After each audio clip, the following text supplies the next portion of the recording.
call unto thee, O Lord, and send thou my life to guide us, for we are weak and afraid, and we lack knowledge. There is no one to hear your plea, no one to answer you, no one to ease your suffering. Lord, have mercy upon us.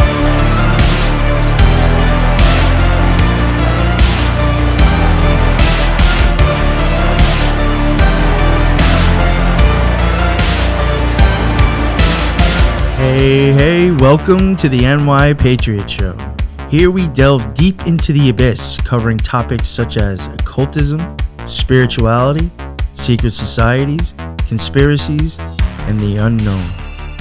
Join us in trying to put these pieces together and figuring all this shit out. The NY Patriot Show.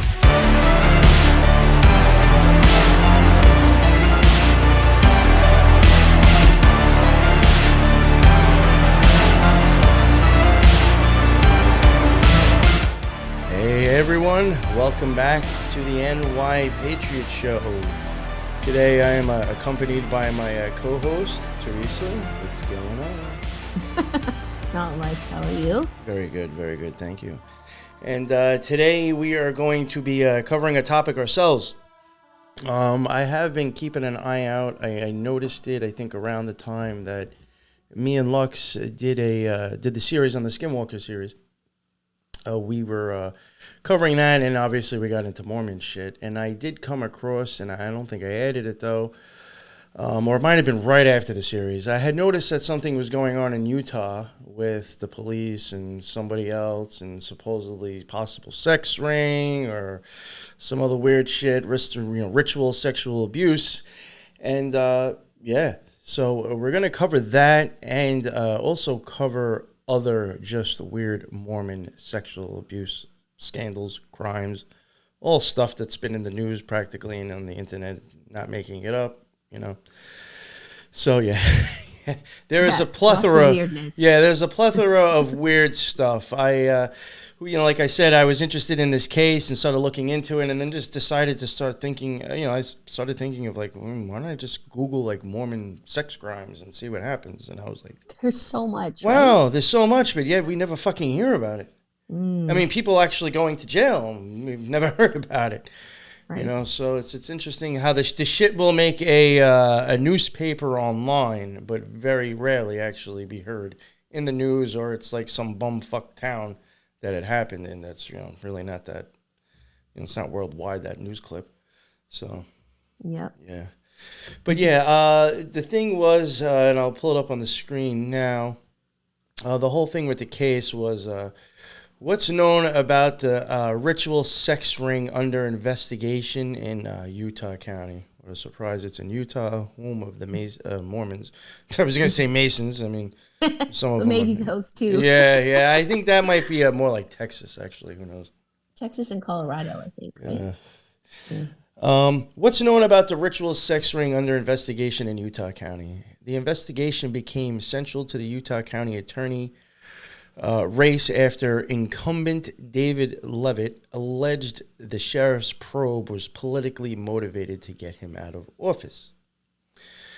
More than 120 phone calls, texts, and emails have offered tips to the Utah County Sheriff's Office in the past 3 weeks, since the startling announcement that it was investigating a ritualistic sex ring.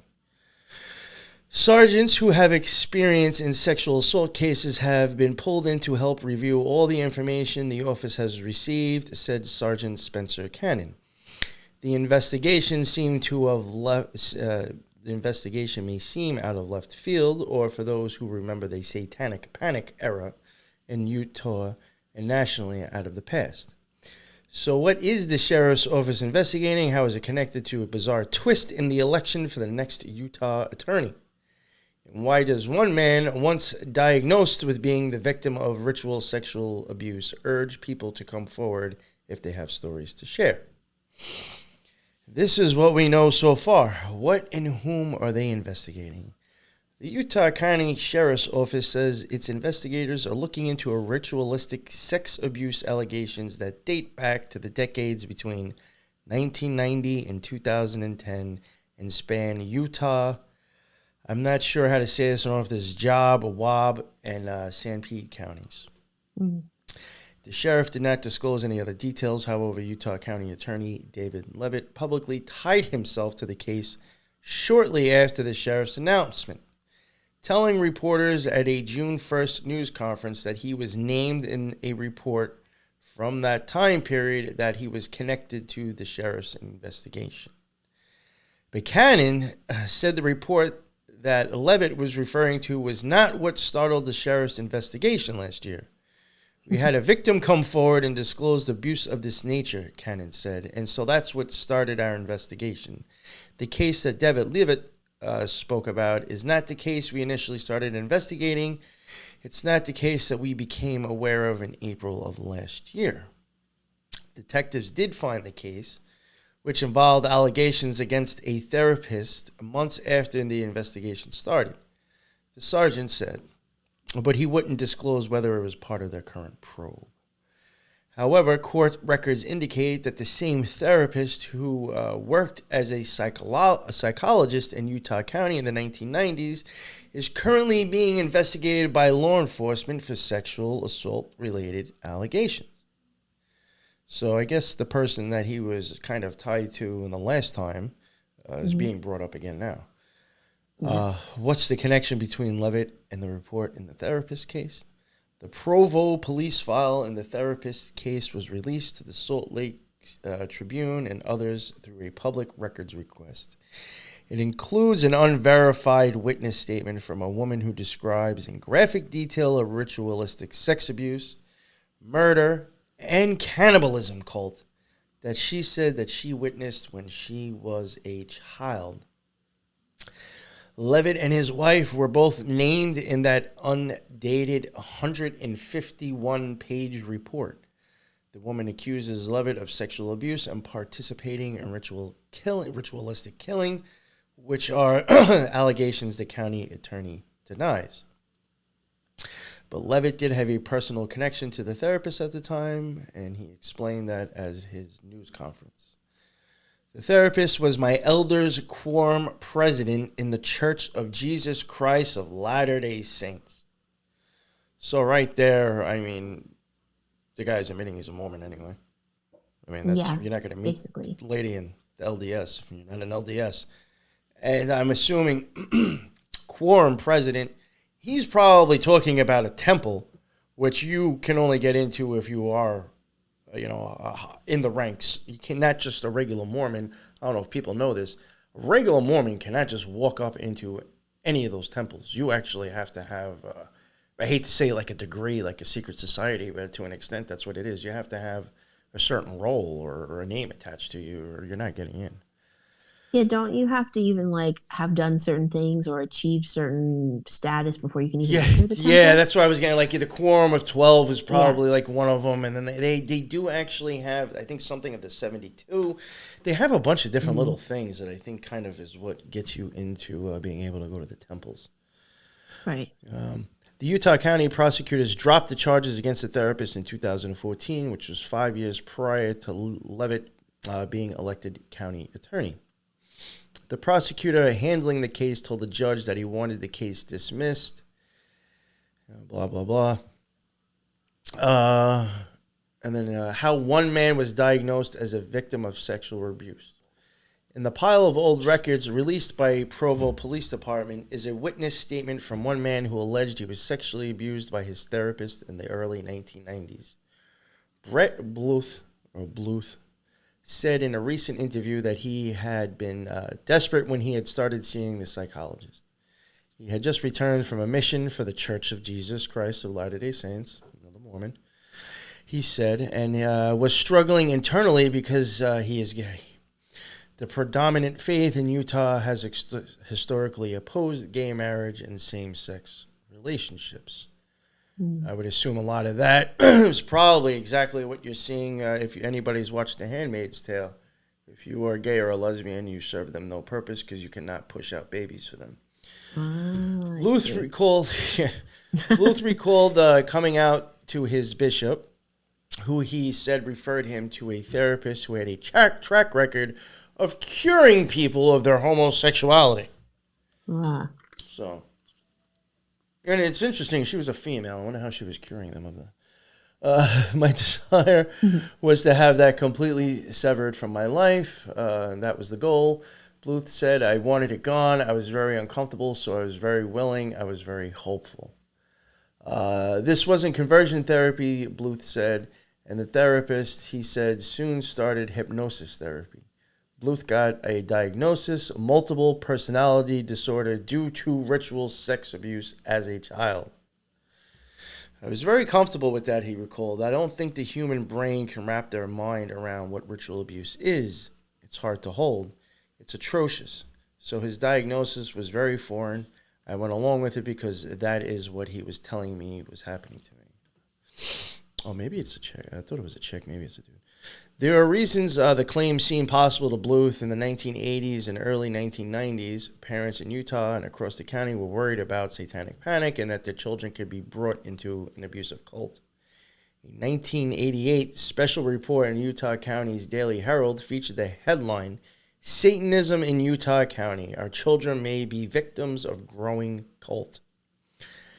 But Bluth said he had always felt something wasn't right with that diagnosis. He never felt like he lost awareness during the hypnosis therapy and never remembered disclosing any suppressed memories of being abused as a child.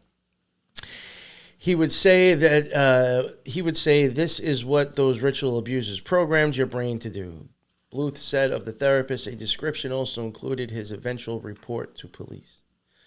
So it became a battle between his version of what happened in that hour and my version of what happened in that hour, he said. Well, do what you want to be cured of your homosexuality or not. Either believe this or don't, but if you don't believe, you're still going to be gay. Wow. Oh, boy. Yeah. Allegations of sexual contact under the guise of therapy. So he believed, Bluth said, and continued the appointment for 2 years. In one alleged incident, Bluth also described to police the therapist told him that his childhood sexual abusers had put him in a big black bag and tied it off, leaving him there until he almost suffocated, he said. What? Yeah. I see this trauma that severed your personality, Bluth recalled the therapist telling him, and created all these evil personalities that are gay. And if you go through enough of these, we can eliminate those personalities from your psyche and you'll be straight. With the thought of eliminating parts of himself scared Bluth. What if the therapist cut off the important parts of him, like his humor or sensitivity? It was terrifying, he said. Bluth alleged to the police that at one point the psychologist exposed his genitals under the guise of therapy. He also alleged in the report that during their last session, the therapist encouraged Bluth to perform a sex act on him as a way to heal from trauma from his childhood. What? So you have to do gay shit to me so you're not gay. Yeah, exactly. Cure your gayness by being gay with me. Yeah. Suck That my makes dick and you sense. won't be gay anymore. Wow. Or like, let's get rid of the trauma by reenacting the trauma. Yeah. Wow. Afterward, Bluth said he prayed over his semen that it would undo the unrighteous semen that had been placed inside my body as a kid, and I was disgusted. What? Yeah. The LDS Church in 2016 publicly denounced any therapy, including conversion and reparative therapies, that subjects an individual to abusive practices, not only in Utah, but throughout the world. Bluth said he never went back to the therapist. He said he came to the realization that nothing that the therapist had told him was real several months later. After meeting several other patients who all said they had received the same unusual diagnosis of multiple personalities due to ritual childhood sex abuse. I just started going, oh my God, I'm not unique, he said.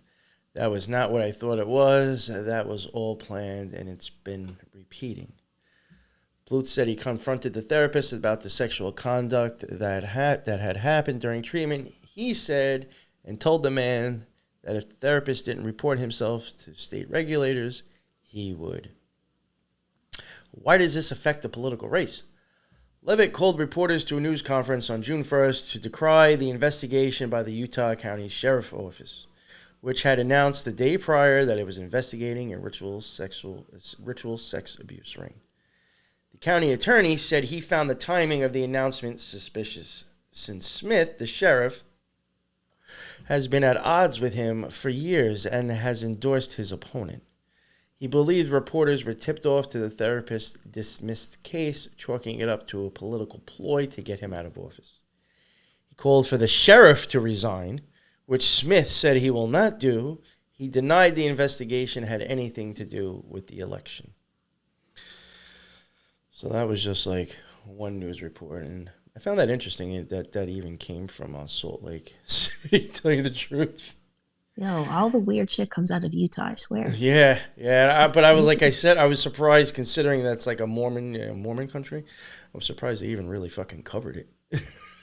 You know? Yeah, that's true, right? But then it's funny because maybe it'll be reported in the local, like, or statewide news. Yes. But then not in, like, national news, I don't think, very much.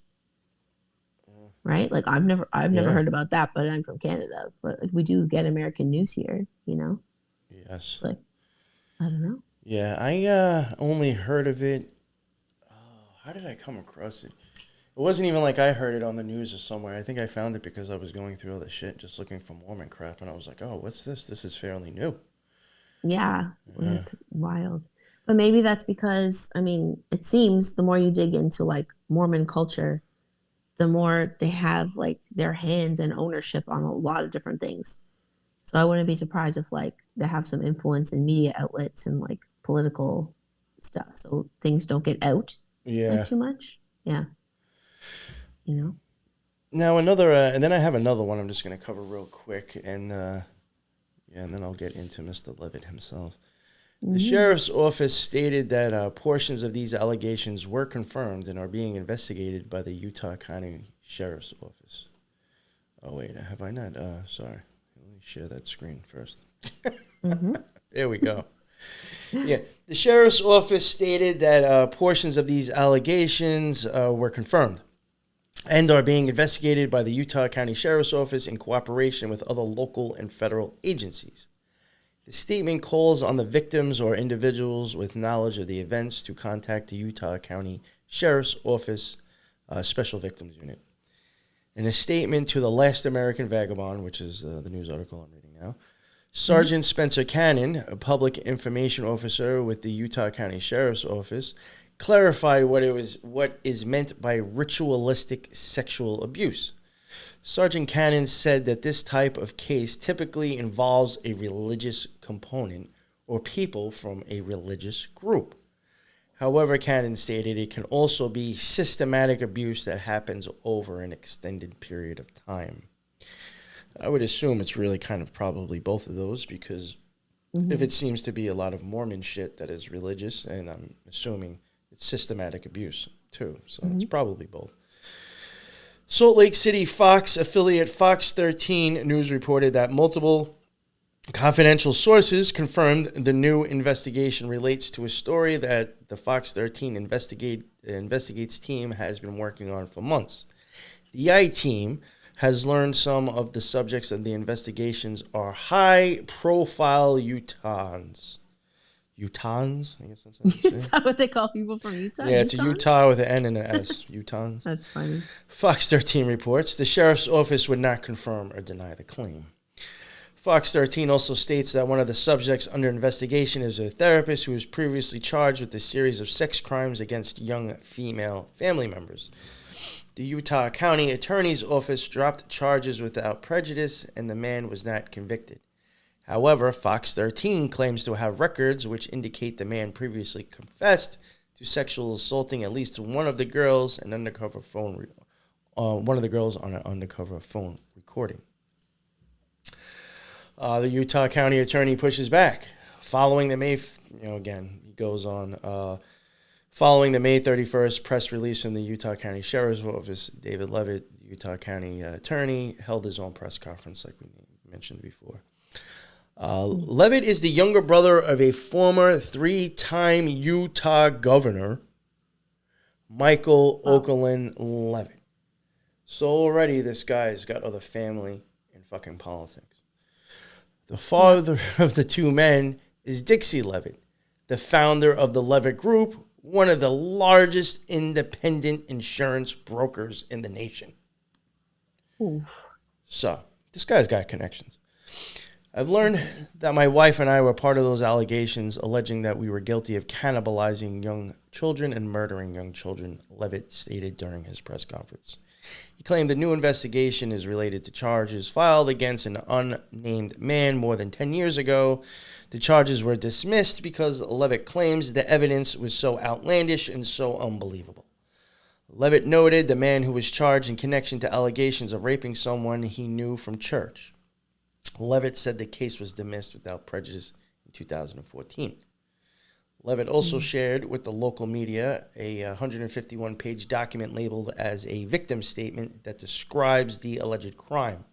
The document includes Leavitt's name, as well as more than a dozen people accused of practicing ritual sexual abuse of children.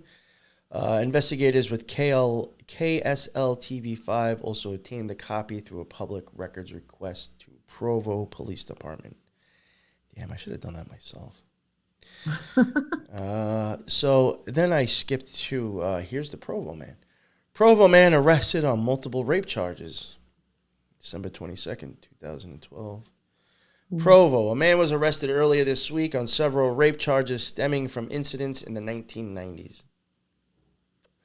David Hamblin is being charged with 12 counts of rape, 3 counts of sodomy of a child, and 1 count of attempted sodomy of a child, all first-degree felonies, and 2 counts of aggravated assault against 2 counts of aggravated sexual abuse of a child, a second-degree felony.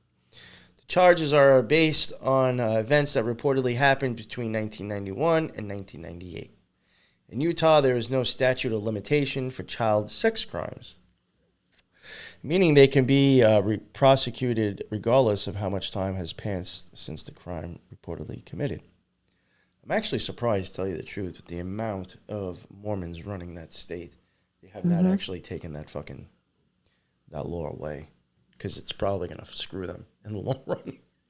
Yeah, actually, that is so surprising. Yeah, the accuser recently went to the police saying she is still afraid for her life because Hamblin threatened to kill her and several of her family members if she told anyone about the abuse. The accuser also said she has difficulty sleeping, has to check her home every time she returns to make sure no one is there, that she can't be home alone at night, and that she is afraid for her family's lives as well, according to the police statement. The accuser said the abuse took place from the time that she was 5 years old until she was 13. In the 8-page affidavit, the accuser describes in graphic detail multiple incidents when she was raped by Hamblin, as well as ways he allegedly threatened to kill her. All the alleged crimes took place in Provo. The investigation into the case has been ongoing since January. So, I mean, he said that some of the shit was dropped, but yet that shit sounds like it's still ongoing. I don't know. Yeah. So I'm not sure what to think about all that. But a little bit about David Leavitt. I'm going to pull him up now so you can get an idea of who he is, really. David Leavitt. David Ogerlin Leavitt, born October 30th, 1963, is the elected prosecutor in Utah County, Utah's second largest county. Early life, David Leavitt was, I don't know if this is Leavitt or Leavitt, but we're going to just keep calling him Leavitt. Just so we're not keep fucking it up. And Just be consistent. Yeah, at least we'll both be consistent, and we'll both fuck it up if that's the wrong way. David Leavitt was born to Dixie and Ann Leavitt, the fifth of 6 brothers. He was raised in Cedar City, Utah, spending his summers living with his grandmother and working on the family farm, changing sprinklers, building fence, and hauling hay. He credits the influence of his grandmother and the years working on the farm as the most formative experiences in his life. He attended Cedar City High School, where he participated in basketball, choir, band, orchestra, and student government as student body president. He graduated from high school in 1982 and thereafter accepted an opportunity to serve as a missionary in the Spanish-speaking barrios of New York City. Of course. It's always some fucking New York. Always. For the Church of Jesus Christ of Latter-day Saints. I mean, there again. I mean, this guy's an LDS member. Can't even deny it. Leavitt is a member of the Church of Jesus Christ of Latter-day Saints. He met Shalom Eastwood on their first day of classes at the J. Reuben Clark Law School in Provo, Utah. They married in 1988 in Seattle, Washington Temple, which, I mean, I'm assuming Temple, it's LDS. I don't know how you're even saying this name. Shalom. Has a JD from BYU, Brigham Young University, a Mormon college, and a PhD in human development from the Pennsylvania State University. She is a professor at Brigham Young University. They have 7 children, 4 of whom are married. Their oldest son attended the United States Military Academy at West Point and currently serves as a first lieutenant in the United States Army. Their 4 daughters attended Brigham Young University. Their oldest daughter is a history PhD candidate at Harvard University. David and Shalom have 2 teenage boys living at home. As a family, they have lived in Utah, Delaware, Pennsylvania, Ukraine, and Moldova. Leavitt is a baritone in the Tabernacle Choir at Temple Square. In 2015, he was cast the bishop in a production of Les Miserables at the Alliance Theater in Atlantic, Georgia.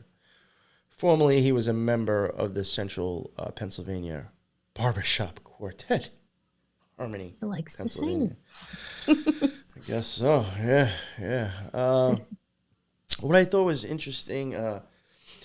now, when we did cover the Mormons, when it came to Skinwalker Ranch, when we were covering even people on the shows that were Mormons, they brought on the Attorney General. It was Sean Reyes. They brought him on. And they spoke to him, and, was this okay if we do all this stuff, all this fucking blah, blah, blah from Brandon Fugel, all this fuckery, all this stage play. Sean Reyes is a Mormon, too. The guy admits to it. So, what I think is funny is that it says right here, Leavitt challenged Sean Reyes, the incumbent Attorney General of Utah in the 2020 Utah elections. Either way, you're voting in a Mormon regardless. Yeah. It just keeps it in the clan, right? It's just a matter of which one's the leader. Yeah. Oh, man. One thing I just want to cover, Leavitt accepted an invitation to provide technical assistance to the Supreme Court of Ukraine.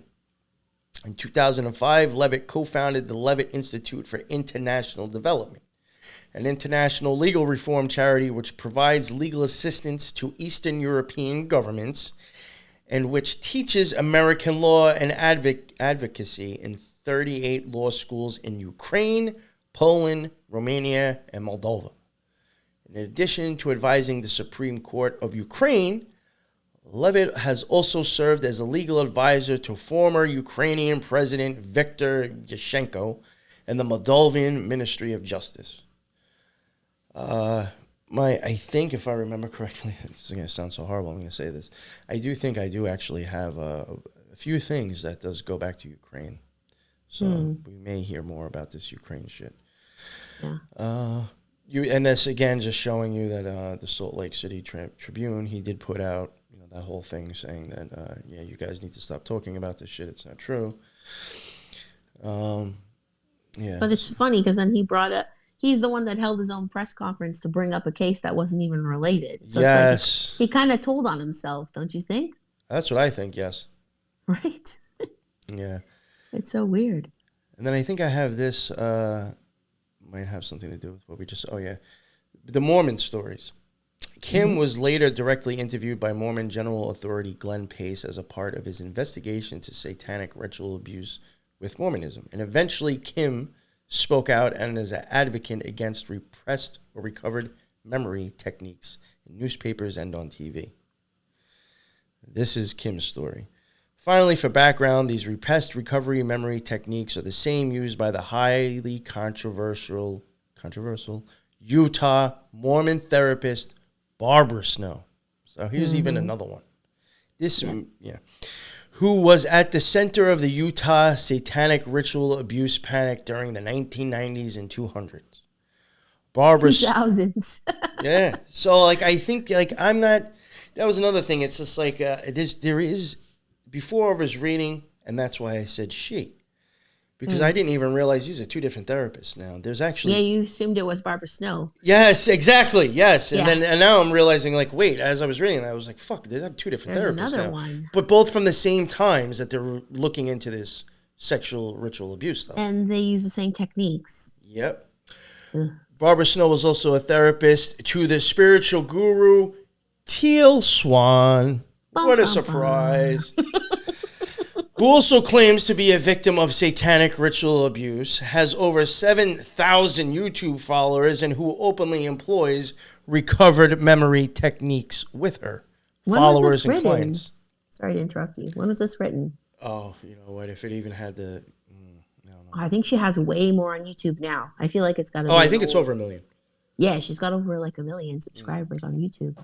The dangers of Teal Swan's techniques are discussed more thoroughly on the Gizmodo podcast, The Gateway, Teal Swan, wherein Teal encourages retreat participants to envision their own death by suicide, while describing death by suicide as merely hitting the reset button on a difficult life.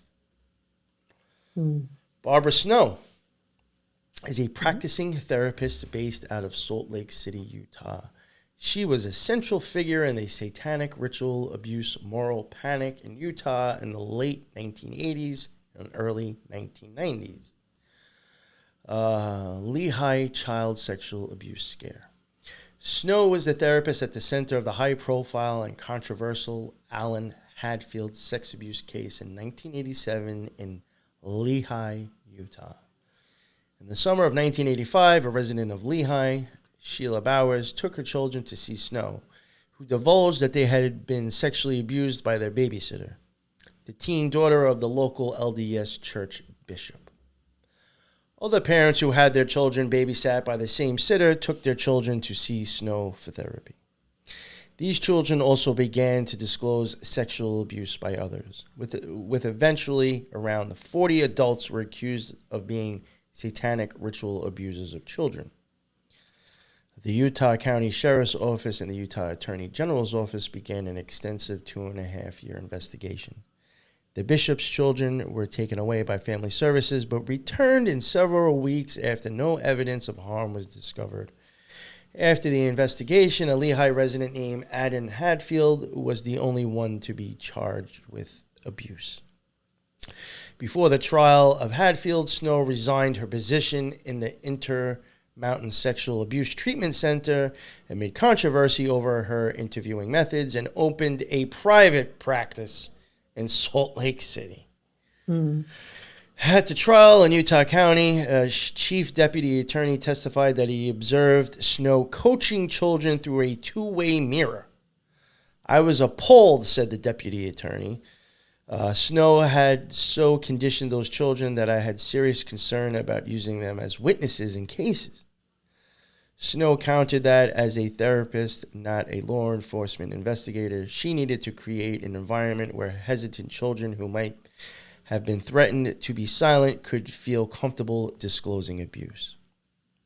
Judy Pug, or Pugh, whatever, a colleague of Snow's at the Intermountain Sexual Abuse Treatment Center, told the court that she was concerned about how children's stories would homogeneously emerge after interviews with Snow.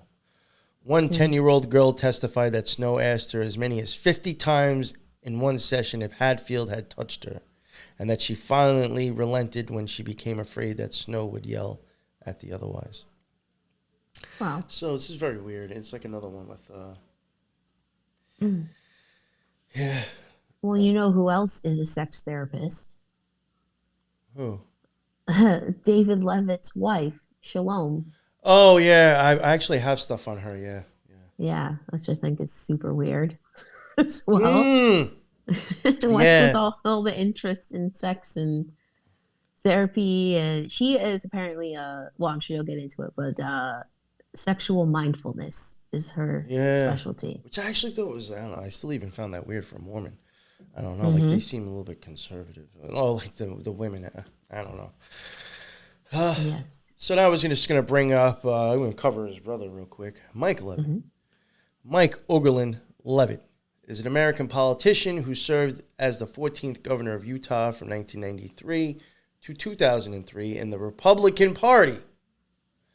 So, it's not just the Democrat Party. As administrator of the EPA from 2003 to 2005, and as Secretary of Health and Human Services from 2005 to 2009. Leavitt serves as a co-leader of the Prevention Initiative at the Bipartisan Policy Center. In 2021, he became the president of the Tabernacle Choir at Temple Square, which I think I mentioned before. That's where David is was he a baritone or some shit? Baritone. Yeah, this guy, same thing, same parents. Leavitt's business career started with his joining the Leavitt Group, a regional insurance company founded by his father. So, he works there too. Leavitt first ran for governor in 1992. He had a tough competition in the Republican Party primary from Richard Gere, who had more delegates vote for him.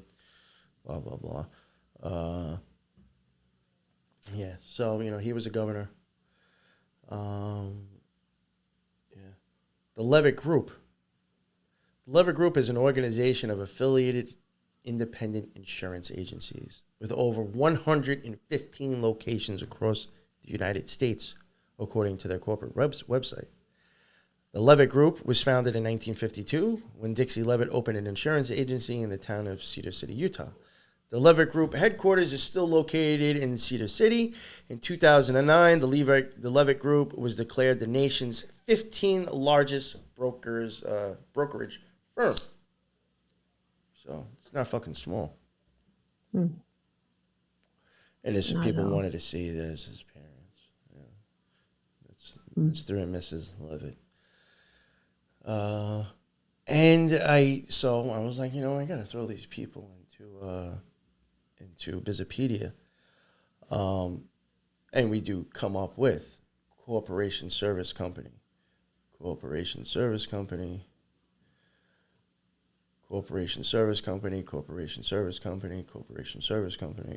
We got a bunch of those. People who listen to the Occult Rejects. We have had Corporation Service Company, CT Corp, and USA Corp all come up constantly with secret societies and weird shit that we decide to throw them into Bizopedia. They're gigantic companies, and when me and Lux have looked into it, it seems like as if the three are basically saying that all the other ones own them. It's like a circle jerk. Like they kind of spin around in circles. I don't think you'll actually ever find out who's really, in charge because they keep pushing it off to the next one. Yeah, exactly. Very fucking shady, though. So me seeing this, I decided to throw it in there because, there's a fuck ton of them, like they said. I think this only shows 50. They said there was how many. And all of these fucking things are all Corporation Service Company. And then here's the Leavitt Institute for International Development. We got Shalom Leavitt, who's his wife. We got David Leavitt. We got David Neufer. Shalom Leavitt graduated from Brigham Young University with a degree in economics in 1988. She then attended the J. Reuben Clark Law School, like I mentioned before. In 2004, Shalom and David took their family to Ukraine to help with the ABA and the CEELI program. The relationships and experiences in Ukraine prompted the creation of TLI in 2005. Shalom began the duties of president of TLI in 2006. In 2010 to 11, she was invited to be a Ukraine Fulbright Fellow. We have mentioned Fulbright before. That was, if I remember correctly, when we covered the Shakespeare and the Matrix series on the Occult Rejects. We covered a book that seemed to, it was basically kind of like looking into Shakespeare and feminism and occultism. And there was a bunch of feminists, open feminists, writers that were in the book. It was a book that had a bunch of different people giving their opinions on shit. So I started to look them up, and there was a few of them that were associated with the Fulbright Fellow program. crazy thing, I think, and what blows my mind is that when you start looking at this thing, it comes across and even has pictures of like Catholic churches in this whole setup. So this whole Fulbright thing that gives off this whole Catholic look, yet somehow spawns leftist feminist writers. I don't understand how that works. Yeah. Makes no sense to me. It's quite the paradox. I think it's just a bullshit cover-up. But yeah, she was invited to be a Ukrainian Fulbright Fellow and taught as a Fulbright visiting professor in the psychology department in Shenko National University in Kiev, Ukraine. Following her fellowship, she received a master's degree in marriage, family, and human development from Brigham Young University. So blah, blah, blah. In 2004, the American Bar Association asked Leavitt to spend a year in Kiev, Ukraine, assisting the Ukrainian government in converting its criminal justice system from a Soviet-style system to one that more closely approximates the American criminal justice system. He accepted the invitation and moved with Shalom and 6 children to Ukraine. Now, Judge David Neufer was appointed as United States District Judge in the District of Utah on March 23rd, 2012, and became Chief Judge on September 1st, 2014. From 1995 to 2003, he was part of the United States Magistrate Judge, part-time lawyer, and was appointed as a full-time magistrate judge January 17th, 2003. So the guy that he's working with is fucking judged the fuck up. Yeah. Highly protected. John Lunt is a founder and president of the Lunt Capital Management, Inc., a money management firm with the expertise in specialty diversification, tactical management and strategies, and exchange-traded funds. Mr. Lunt first visited the former Soviet Union in 1990 as an exchange student. He then lived in Ukraine from 1991 to 1993 as a church missionary. While studying at Brigham Young University, he minored in Russian and wrote an honors thesis on Ukraine's transition to a market economy. So they got a lot of interest in Ukraine, too, these people. Mm-hmm. Natalie A. Jaresko, what a surprise. Let me read the rest of the whole thing. Has enjoyed a distinguished international career in public service and private industry. She currently serves as the executive director of the Financial Oversight and Management Board for Puerto Rico. She works with stakeholders on fiscal policy, debt restructuring, and implementation of critical infrastructure projects to restore economic vitality and investment on the island. As Ukraine's finance minister, 2014 to 2016, she served at a particularly critical moment when the post-revolutionary state was rocked by deep recession and war on part of its territory. During her tenure, she led the successful negotiation of the largest IMF program in the institution's history, as well as a complex debt restructuring. Her government's success in restoring macroeconomic stability enabled the creation of the Board International Financial Coalition to support Ukraine's transition. She began her career in public service in the United States, serving in the State Department from 1989 to 1992, then as an economic section chief of the U.S. Embassy in Ukraine from 1992 to 1995. Then another person that's working there, Steve Montgomery. Judge Steve Montgomery was appointed as a Kansas City District Court judge in the 6th Judicial District. He was retained in the 2008, 2012, and 2016 elections. Judge Montgomery currently presides primarily over civil, domestic relations, and juvenile offender actions. A graduate of Southern Methodist University and the Washburn University School of Law, Judge Montgomery was a co-founder of the law firm of Alderson, and Montgomery in Topeka, Kansas. As a practicing attorney for over 25 years, Judge Montgomery was admitted to practice before the U.S. Supreme Court, the 10th Circuit Court of Appeals, the U.S. District Court for the state of Kansas, and the Kansas State Court. Besides his participation in the Leavitt Institute, he is passionate about his involvement in the Kansas City Earl O'Connor Inn of Court. Judge Montgomery has been a board member with the Inn for 4 years and currently serves as treasurer. How convenient. I thought all those people right there was rather fucking weird. I mean, he's got judges, lawyers, they're all involved with Ukraine. I mean, it's kind of fucking weird to me. And like, why him? Like, why David Leavitt to counsel Ukraine? Like, out of all the lawyers in the United States, why him? I just find that really weird. Yeah. And then bring along all his Mormon buddies with him.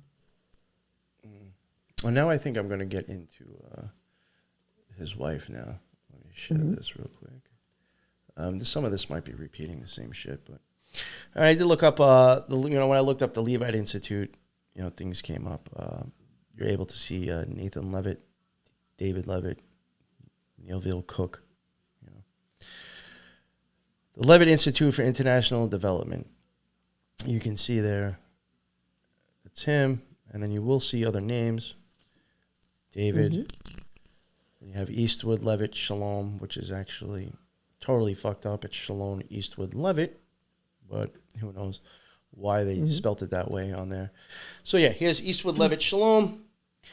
I clicked on her name, and she also has Eastwood Leavitt Shalom of Laurel Meadows, LLC. Besides the Institute for International Development. Laurel Meadows, registered agent, is her husband. Shows that right there.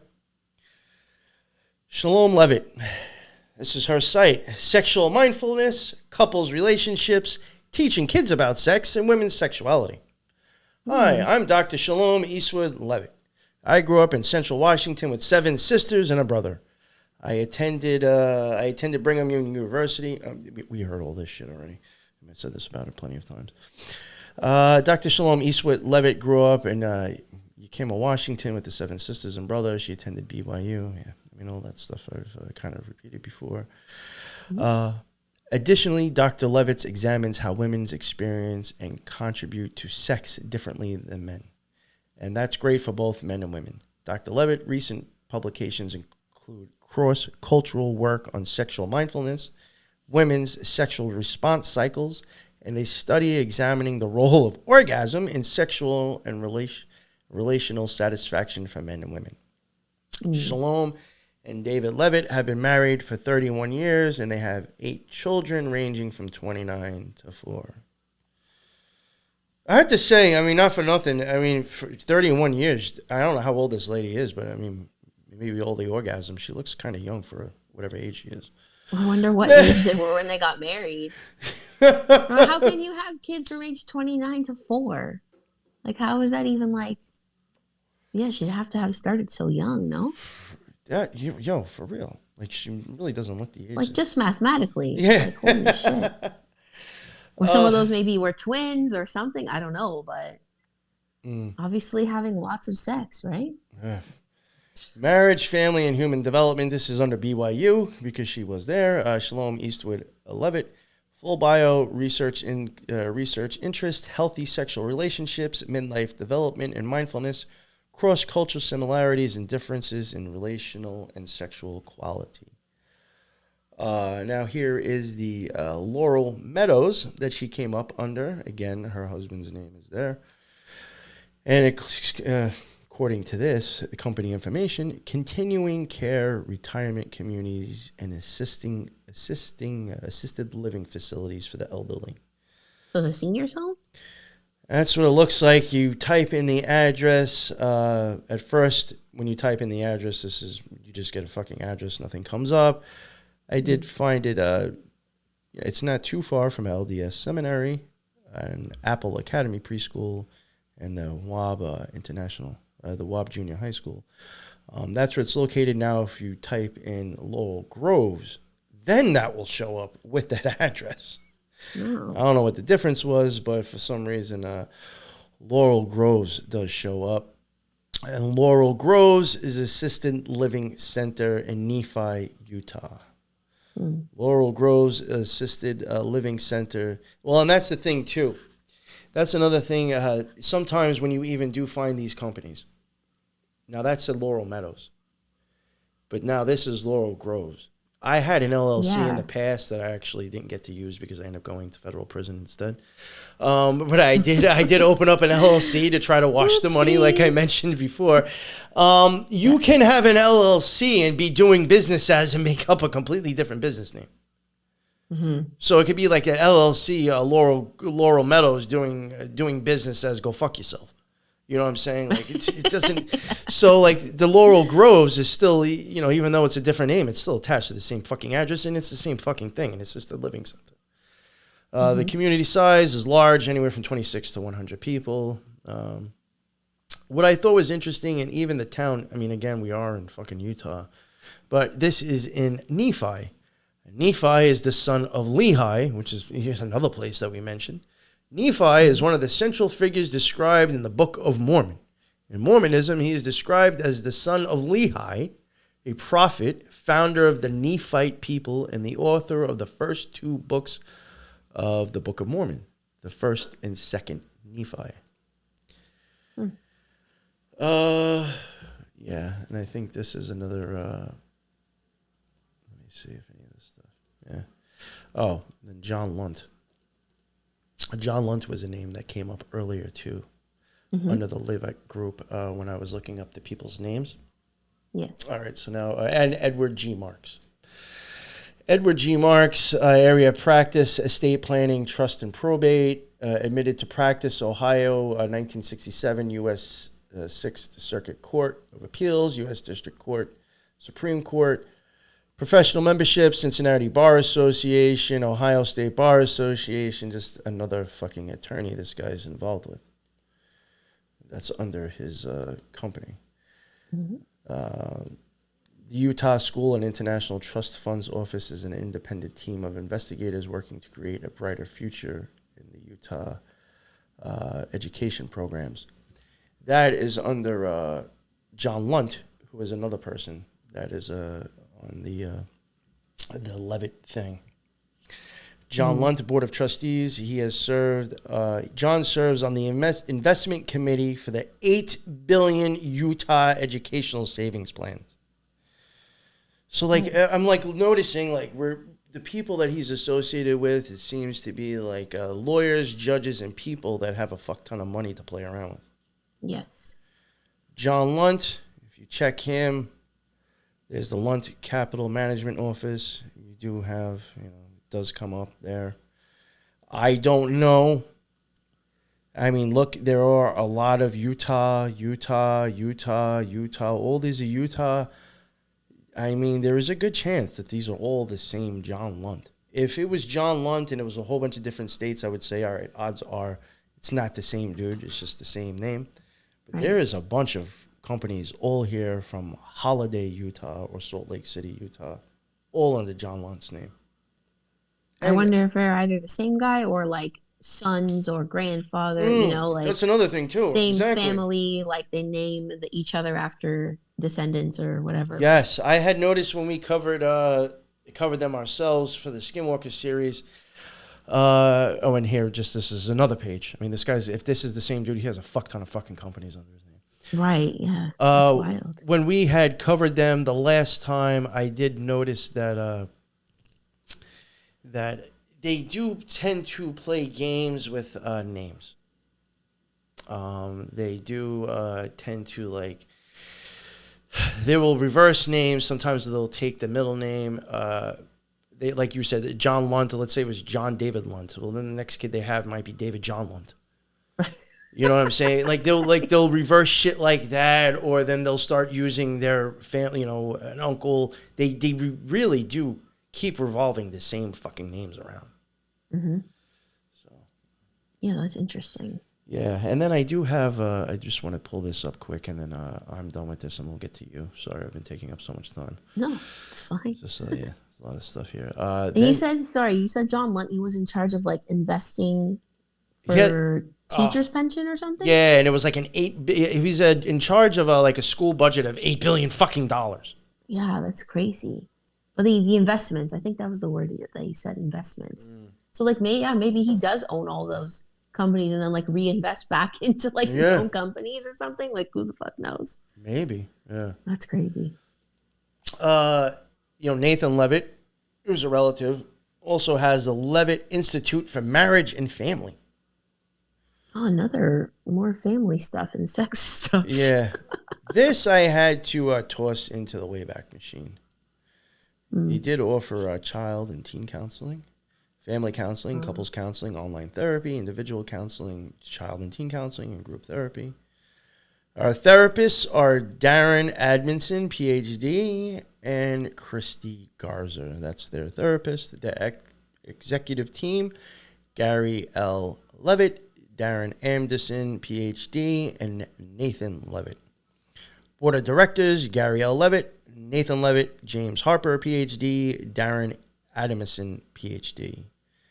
Darren Adamson, PhD, right here, Chair, Department of Marriage and Family Services, North Central University. He went to BYU also. Of course he did. Most of my professional experience has been in helping professions and in higher education. My current work is MFT education as the program director for the North Central University Master of Arts in Marriage and Family Therapy program. Yeah, blah, blah, blah. He went to, it says Associate Professor, Marriage and Family Therapy, Program Director for the Master of Arts, Marriage and Family Therapist, again, online instructor for BYU. Dr. Admonson earned master's and doctorate degrees from Brigham Young University. He's a licensed marriage and family therapist and has practiced since 1987. Additional professional experiences includes leadership roles in employee assistance programs, clinical operations, health promotion, and higher education. He has also served as an adjunct professor since 1991 for several universities. He has authored several articles and book chapters, including treatment issues for survivors of physical and sexual abuse, the effects of employee assistance programs, services, and healthcare costs, blah, blah, blah. But, because of his optimistic and energetic approach, Dr. Admonson has been invited to give hundreds of presentations in Utah, Colorado, New Mexico, Wyoming, Idaho, and California. But, again, I think, the fact that he went to BYU is a pretty good, there's a good chance that he could be Mormon. Christy Garza, the other person that I mentioned, Associate Marriage and Family Therapist. Upon graduating from Utah State University with a degree in psychology, I procured a job at a residential treatment center for teenagers. This experience inspired me to return to school to gain more practical experience. The following year, I enrolled in Brigham Young University's Marriage and Family Therapy program. I am grateful for this decision, as this training has allowed me to work on many populations. I have conducted individual, couple, family, and group therapy for many topics, including assertiveness, eating disorders, substance abuse, infidelity, pornography addiction, chronic perfectionism, depression, and anxiety. But, she's another one. I live with my husband in Provo, Utah. Gary Lyman Leavitt. Now, Lyman is another name that I have seen thrown around from last name to middle name to first name with Mormons. Okay. Gary Lyman Leavitt. Here, I'll not the same guy, but I did find it interesting that he was also a devout member of the Church of Jesus Christ of Latter-day Saints. Not the same dude, but a different person that has died. But that's even just showing again, like how this, my opinion, the Leavitt name is LDS all the way. And I think you'll get to that too. Yeah. Gary L. Leavitt, Chief Executive Officer of the Net Group, Advisor, Reality Net Advisors. There's all the stuff that he does on there. Education, BYU, Brigham Young University. Like a prerequisite. They all got to go there. Yeah. Right? He has over 35 years in investment experience as a stockbroker, investment advisor, retirement specialist, real estate broker, portfolio manager, and sponsor of Tenant in Common Real Estate. Graduated from BYU with a BS in behavioral sciences, and following graduation worked as a stockbroker in Salt Lake City with Kidder, Peabody and Company, and Merrill Lynch. So this guy, again, like a lot of business stuff, a lot of people involved with money. I mean, Gary has 5 children, 6 grandchildren, and lives in Sandy, Utah. To me, with those amount of kids you're tossing around, fucking guy's LDS. Oh, for sure. Yeah. Absolutely. That's wild. He also has been known LDS Church. Oh, well, yeah, right here. LDS Church policy on same-sex relationships prompts difficult conversations. Mm-hmm. And this is the man that I was just talking about in the article talking about it. Many members of the Church of Jesus Christ of Latter-day Saints have considered resignation over the last few days. It is a response to updated policies that say members in same-sex marriages can be kicked out and that bar their children from being baptized unless they disavow same-sex marriages. So, yeah, him and his wife are very outspoken on that. That is Gary L. Leavitt. Nathan Leavitt there again. Nathan Leavitt graduated from Brigham Young University again. Of course. Nathan Leavitt. Yeah. BYU and an LDS missionary. So. Another. Yeah, it's like and he works at the same fucking place the other guy works at. Of course. Yeah. Intrigued by his father, Gary's passion and unique approach to business, Nate, age 35, took an interest in his real estate business from a young age. After a year and a half of learning the ropes, Nate departed to Taiwan on a 2-year religious mission for the Church of Jesus Christ of Latter-day Saints. Then we have James L. Harper, who has just another person that is on there, and he also went to BYU. And he has gone to Korea Busan Mission, which this site is dedicated to all the missionaries who served in the Korea Busan Mission of the Church of Jesus Christ of Latter-day Saints. So I'm assuming if he was, Brother Harper has served as the president, Again, another LDS member. It's all LDS and BYU people around this guy and all his businesses and everything he does. It's all LDS people. Yeah, and haven't you had on people, former Mormons, who've said, like, when they come of age, they're either basically supposed to get married and have kids or go on a mission? Yeah. It's like basically like their 2 options, like kind of, I think maybe around when they're done high school. So like 18, 19 years old. Yeah. I don't know of the age, but yes. I mean, even when we covered Skinwalker Ranch, Brandon Fugel and Dragon, I mean, they didn't look like they could have been more than like 17 or 18 or whatever. They went to Hawaii on an LDS mission. So, yeah, I think it's kind of like service or sex. Pick one of the 2. Service in different ways. Yeah. Neither you got to go spread the psyop or you got to push out a kid to brainwash with the psyop. You got to do one of them. Oh, God. It's crazy. But, yeah, they're basically like this like tight-knit mafia, I feel. Yes, that's what I think. Yeah. Keep it in the family. Yeah, when you just keep... that's another thing, too. Like I even said this on the Skinwalker Ranch series, and... Joseph Smith was a Mason. Now, if there are other Masons within Mormonism, it's not, when people talk about like, oh, this big, huge club you're just not a part of, it's not that hard to believe that exists if you have people that are Masons that have no problem pumping out kids constantly. Yeah. Building that army or that group of people or that gang is not going to be hard after 15, 20 years. Yeah, you got a couple football teams. Yeah. I mean, and that's just one family. And that could just be from one family. Each one of those kids goes on to have at least 3 or 4, 5, 6 other fucking kids within 40 years. It's fucking insane how many kids and people were generated. It's crazy. No, legit. Yeah, and we also have like the Leavitt name in Canada too. Yes, yeah. Well, we're on to you now. If you want to go, you can. Sure. Yeah. So after an hour of me rambling, I'm sorry. It's fine. This will be a long one, but I definitely think it's worth it. It's important background, honestly. So maybe I think what's best is if I give a little bit of background on the Mormon Church in Canada. Gotcha. And then go into like how the Leavitt family is connected here as well. So I think the Mormon Church, LDS Church, has approximately like 16 million members worldwide. But in Canada, it's around 200,000. Mind you, this is from an old article, so it could be more now. So I wonder if like Canadian, 12 million just comes from Utah. that's probably right. But you know what? Yes. I do think, unless I was wrong, but I'm almost positive. I don't know the numbers for the Jews, but I do think the Mormons actually have bigger number than Jews.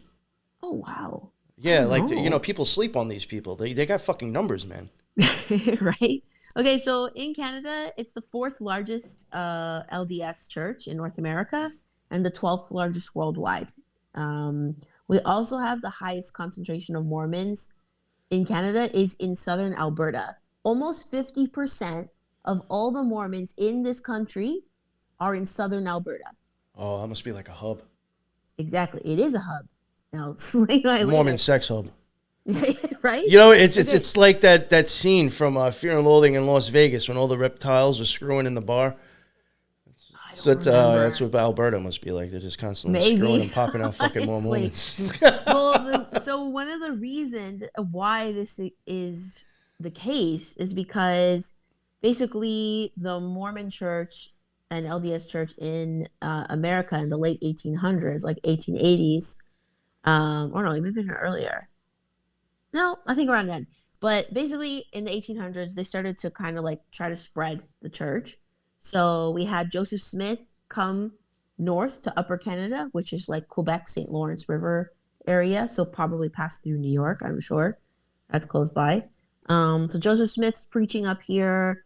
And then in 1832, got Brigham Young and Phineas Young baptized over 150 Canadians Oh to wow. establish communities in Ontario, one of which was prominently in Kingston, Ontario, which I find funny because I've been to Kingston a couple times and it is like full of Protestant churches, like Really? Presbyterian, United, Masonic stuff is there. Oh really? It's very prominent there that you can just notice by just driving through.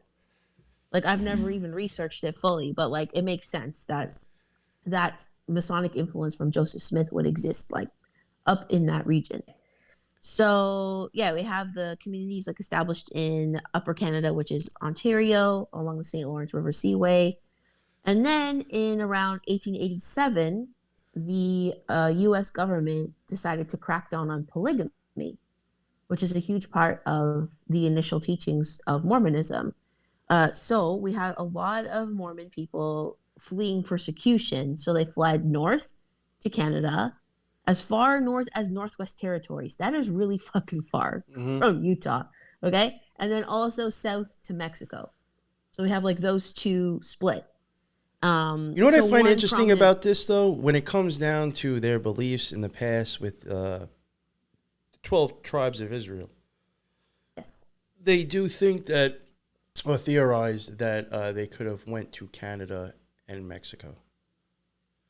And that's the tribes. yeah, and that those are the ones that are associated with like kind of like the Indians that are involved with Joseph Smith finding these those stones that neither they came up through Mexico and made their way to Canada and eventually whatever and buried them in New York and then he found them or they came in through Canada. There's all these different stories, but it kind of matches up with Mormons That's being in that area. interesting. Yeah. I didn't come across that in my research, but I wasn't looking for that. I was looking for Oh yeah, of Mormon course. sex Yeah, stuff, yeah, right? yeah, of course. So, yeah, a prominent Mormon who came this way, north to Canada, was Charles Oracard.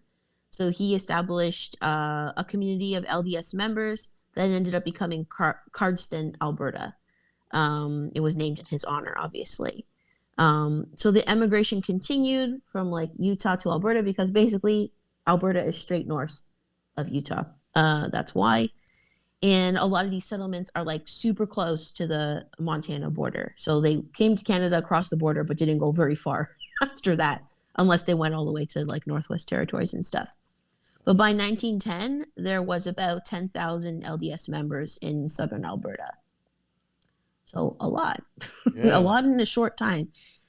Which brings us to Leavitt, Alberta. So that became like a really prominent LDS settlement. The first settler there was Thomas Rowell Leavitt.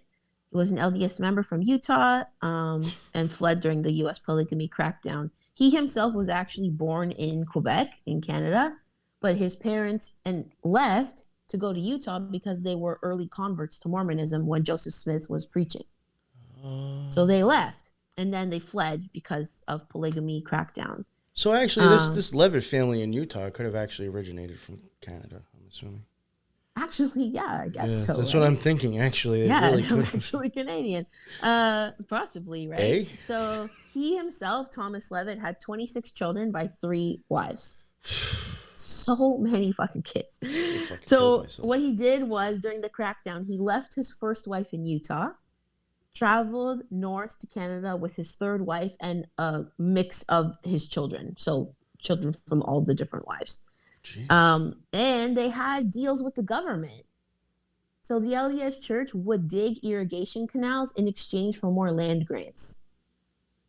So this is how they accumulated land and accumulated wealth. And then many descendants of the Leavitt family are still in Alberta today. Actually, one of which, he's from BC, but I don't know if he was born in Alberta, maybe. This prominent businessman, what is his full name? I think it's Tom Leavitt. He started this company, Leavitt Machinery, which is a huge North American machinery rental company. They do like forklifts and stuff. He even won an Ernst & Young Businessman of the Year award in like 2015. And sure enough, he's Mormon. So I'm going to assume they're related somehow. Yeah. You know, it's crazy. But again, with like... When we covered the Mormons last time, I didn't get into it because I was like a little confused by it. But it's something you just mentioned now that I thought I was reading. Yeah. There was things, I don't know if it was, again, if it was called Strawberry Reservation, Strawberry Fields, some shit like that. That was over by, I think, the Utah Basin where I was reading that. I think like it kind of led me to believe the article I was reading is that they were actually working with the United States Army doing something over there. Like digging or doing, they have worked on, I think they're working on making a reservoir in Utah with the government. So digging canals and water and yeah. Well, when you have like, even one family has 26 kids, you got quite a workforce. Yep. Right? So how do you think they build all their little ships, right? I'm sure, yeah. I just saw a video this morning that's not Mormon, but they're Amish. It was like 500 Amish men like lifting a barn and literally just moving it to like where they need it and then just put it down all together. It's like strength in numbers. Holy shit, right? It's crazy. But okay, where some of the weirdness comes in, and I think this is good to point out for the American stuff and Canadian stuff, the Mormon LDS Church has like a hotline that you can call to report sex abuse. Like this is how common these reports are, unfortunately, right? So the thing though with the helpline is that it doesn't really help the victims. It helps the church collect the complaints and keep the complaints private within the church without it like getting out into the public much, right? And then, of course, there's like this one law firm in the States that represents all the cases for the church. They're called Curtin McConkie. And so all the complaints go to like this one law firm. They don't really work or cooperate with the prosecutors for like the plaintiffs. They're always like defending the church and throw lots of money at these cases. It's pretty crazy. So, one instance in Canada with the Mormon Church was that the church blocked the Alberta police from investigating a sex abuse case of young girls in the 1980s. Oh, wow. So they basically, when these girls came forward talking about their abuse, the abuser was instructed by the church not to go to the police. So this is a common theme in the American cases as well. It's like Jehovah's Witness shit.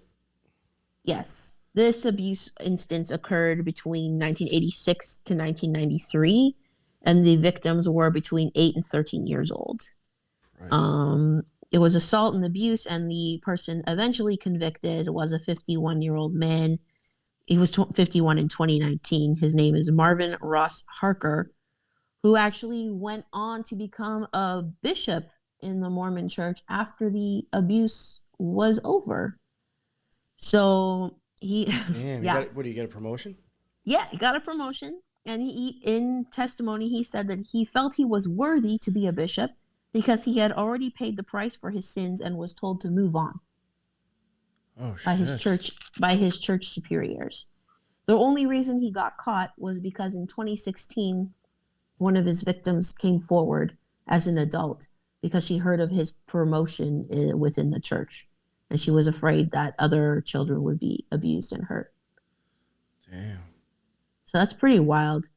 Another like weird Canadian instance was in 2011. The RCMP, which is like our federal police, kind of like our FBI, I guess. Yeah. Just as corrupt. The RCMP investigated allegations of 30 girls aged 12 to 17 that were trafficked from Bountiful, BC. So Bountiful is a town in British Columbia.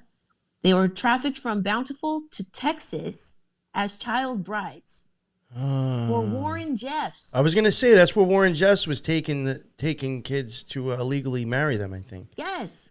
Yeah, so they were trafficked to Warren Jeffs, who eventually was sentenced to 20 years.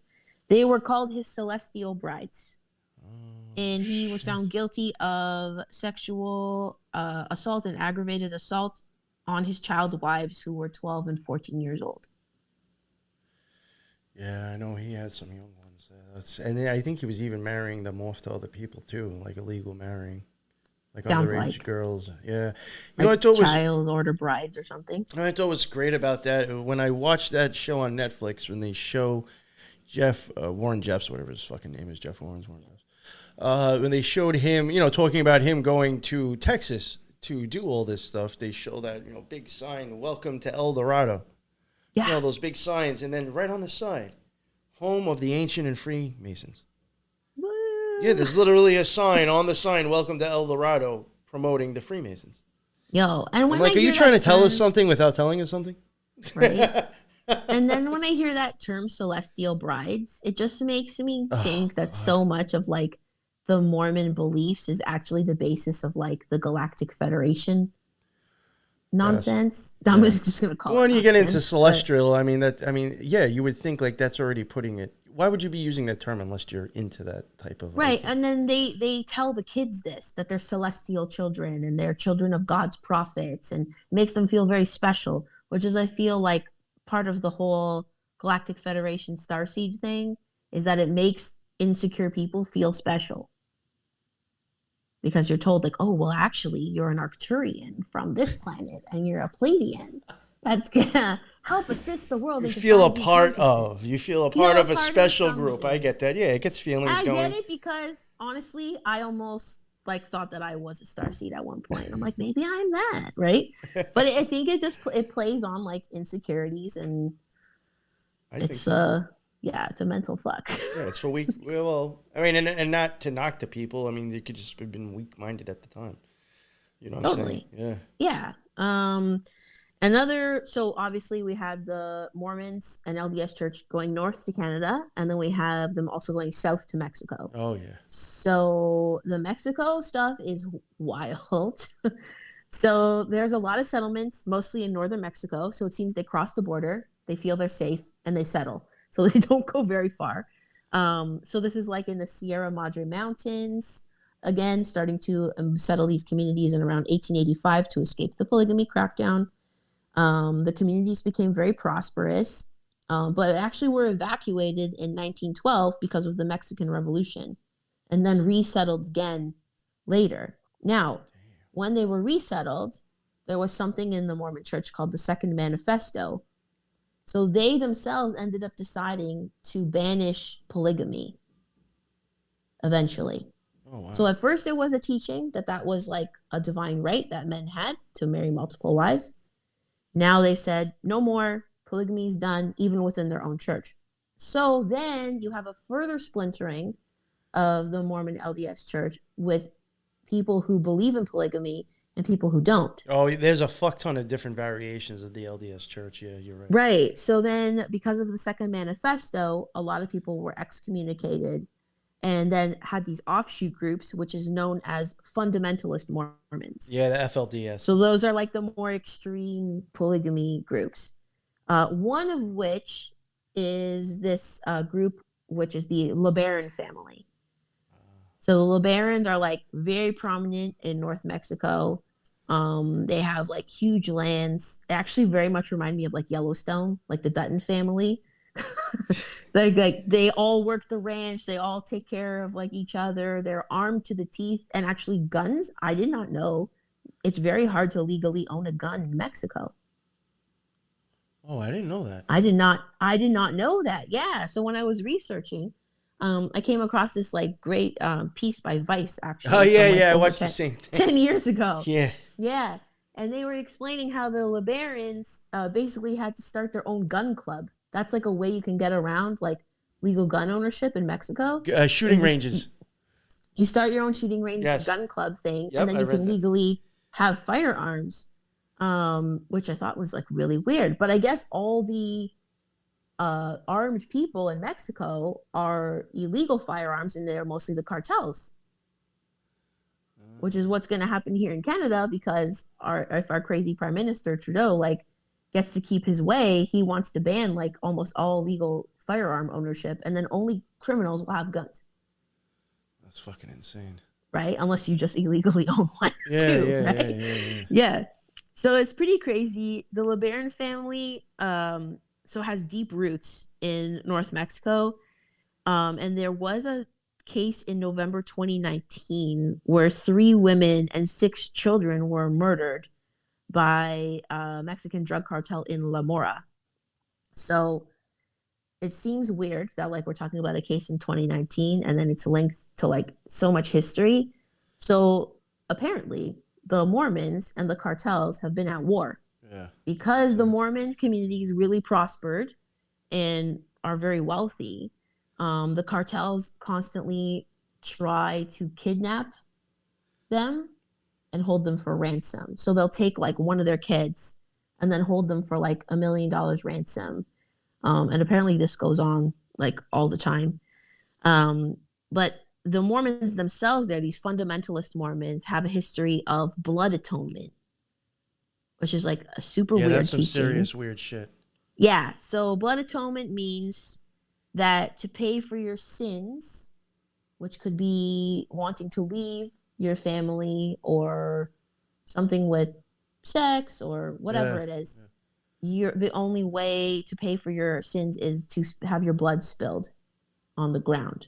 So basically you need to be murdered. Yeah. It's almost kind of remind me of like an honor killing in like the Middle East, right? In extreme Islam and other religions. So the Mormons are battling the cartels, killing themselves also for blood atonement, which is funny because the Mormons there in that region are related to none other than Utah Senator Mitt Romney. Yeah. Yep. Who has like a very, well, at the time, I think when he was running for president in 2012, he had like an extreme policy on like immigration. He didn't want like people coming like back and forth over the border, and cracking down on drug trafficking. So apparently every time something happens in the States with drug trafficking and they try to crack down on the war on drugs, it actually makes things worse in Mexico, and the fight between the cartels and the Mormons like escalates and the violence escalates. So that is like pretty interesting. But I found like, just as a Canadian, Mitt Romney's Mormon past was like very hush hush. Yeah. It was never really like prominent, right? That's how I find. I don't know how you found as an American, but I can see why he would maybe want to like distance himself. Yeah. No, I can see that as from polygamy, drugs, violence. Like, it's pretty crazy. What was I gonna say next? Hold on. Sorry, no, there's so much notes here. Like I was saying to you before, even with the blood atonement, I even feel like that's very Liber Ozish. In that, it's like if you go against my will, I have the right to kill you. Yeah, like I felt it was very much like that. And and I think I've said this a couple of times. I just do want to add, I don't know if this is true, but it is, if this is the case. But this is, a theory that I've come up with. When I watched that Vice thing, I started looking up other things, I think, to do with the Mormons there and the cartel. and I did, just through the YouTube suggestions and other things associated with it, I came across other videos that were explaining how a lot of those cartels around there tend to, when they get busted with American guns, guns made in America.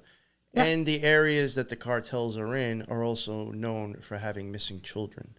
So I hate to sound like the conspiracy theorist, but I wondered if there's really no war going on and if there's just a transaction being made. Could be more of like a business war. Yeah, or we just make it look like war. Because like when you're watching the Vice thing, what do? They show you a kid standing inside a fucking little makeshift thing with his fucking gun standing there. You could just be doing that for show. Doesn't mean something's really going to happen. It's all just true, for theater.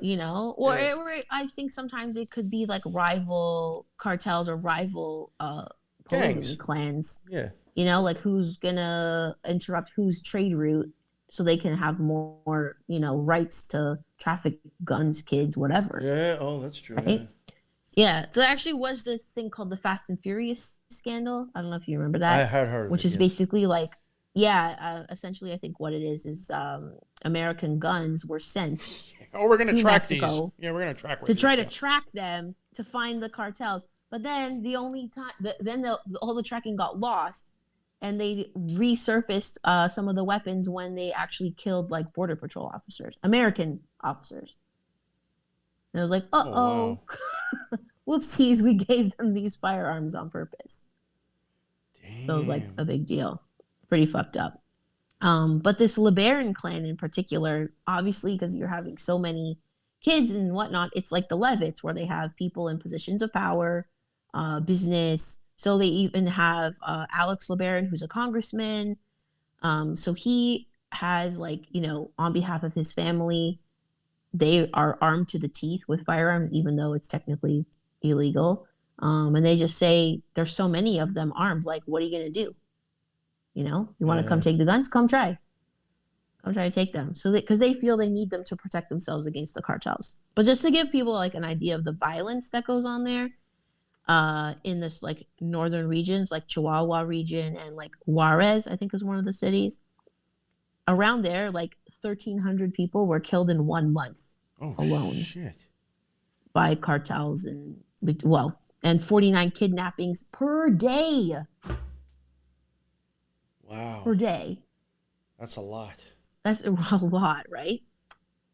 So yeah, the Mormon communities just say like, we need our firearms and like, you're not going to take them from us, basically. So the LeBaron murders that I mentioned from 2019, it's interesting because that blood atonement idea comes from one of their ancestors whose name was Ervil LeBaron, a.k.a. the Mormon Manson, because he killed so many people in even his own family. So he had himself, Ervil had 13 wives and 50 children. Okay? He taught his children that they were celestial children and that he was a prophet of God. Always a prophet of God, always. Everything that he said was like law, basically, right? Even the LDS Church did disavow him because he was so extreme. Yeah. But a lot of the murders that he did they disavow him until he got caught? Or did they disavow him? Right. It seems like they disavow everybody after they get caught. Well, I think at that time, because of the Second Manifesto, polygamy was technically not allowed within the church. So if he was pursuing polygamy, I'm assuming he was like not looked upon favorably. Yeah. But basically, a lot of his killings involves either his own family or rival polygamists. And he ended up dying in prison in 1981.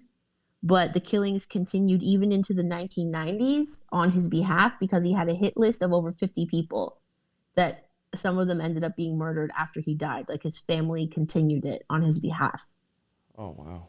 Yeah, pretty crazy. He had written a final theological work, which was known as the Book of the New Covenant.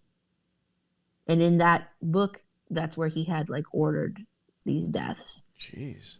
Some of his sons were eventually arrested and sentenced to like 45 years in prison for orchestrating 4 killings in Texas in 1988, which were known as the 4 o'clock murders. I don't know if you've ever heard of that. No. Yeah. And just for some context on what it was like to grow up with Ervil LeBaron as your daddy, I found an ABC article from 2008 where one of his daughters, I think her name was Estefania LeBaron, uh, and also another girl who grew up in a former LDS polygamous family. Her name was Amberly Dawn. She was part of the Zion Society. So, I cover that. okay. So Amber was taught that if she spoke about what happened sexually in her family group, that she would go straight to hell. Okay. And 15-year-old girls in the Zion Society had to teach 9-year-old girls how to sexually satisfy men and women. Wow. Yeah. Yeah, and a lot of these like independent polygamists will just come out and say, "I'm a prophet of God," to justify. Yeah. Oh, as soon as their you say I'm a prophet of God, oh, well, it's okay to lifestyle. do anything. You want me to stick a Yeah. knife through my neck? Okay, you're a prophet of God. Right. So then the same article, Estefania LeBaron, Ervil's daughter, who was the founder of what he called the Church of the Lamb of God. She equated growing up as viewing her father being equal to God, and she feared that if she deviated from her father's teachings, she wouldn't get into heaven. Okay. She was horrible. forced into marriage twice at 13 years old in Mexico. Fuck. Yeah, and those who attempted to leave the family group risked the blood atonement punishment. Her aunt and younger sister were blood atoned when she was 11, and she said it was incredibly traumatizing. Obviously. Fucking 13 years old. Yeah, right. She threatened to go to the police, by threatening to go to police, or mothers, one of the 13 wives who wanted to leave with their kids, were basically threatened blood atonement by murder. To cope, she did a lot of drugs. Yeah. And she never felt like she fit in with her family 100%. But this is what killed me.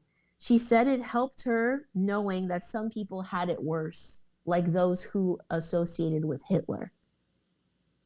Oh, jeez. When you're saying my upbringing wasn't that bad because some people had it worse because they were abused by Hitler, that's pretty fucked up. That's something to fucking compare to. I mean, you're that's a stretch to make yourself feel better about the situation. Right? I was just like, oh, well, Hitler treated people worse. I didn't have it that bad. What the fuck? Right? I was like, wow. Like I can't imagine like the amount of like mental abuse like these children have endured. But it's fractured. Yeah. There's a lot more, of course, about like the drug wars between the Mormons and the cartels, but I think that's a pretty good overview. No, I think that was fucking great. Yeah, I think, and I do have other shit that we were going to go into, but honestly, I didn't know I was going to take almost an hour to cover what I have. I guess we'll be doing a part 2 of this because I think this is long enough, and I do have a dentist appointment in an hour, so you just don't have the choice, actually. But I definitely think with the amount of stuff I have, and maybe if you were to find a little bit more stuff, we'll probably have at least another hour or more probably of stuff in part 2. So that is, I guess, part 1 of... I'm not even sure what to call this.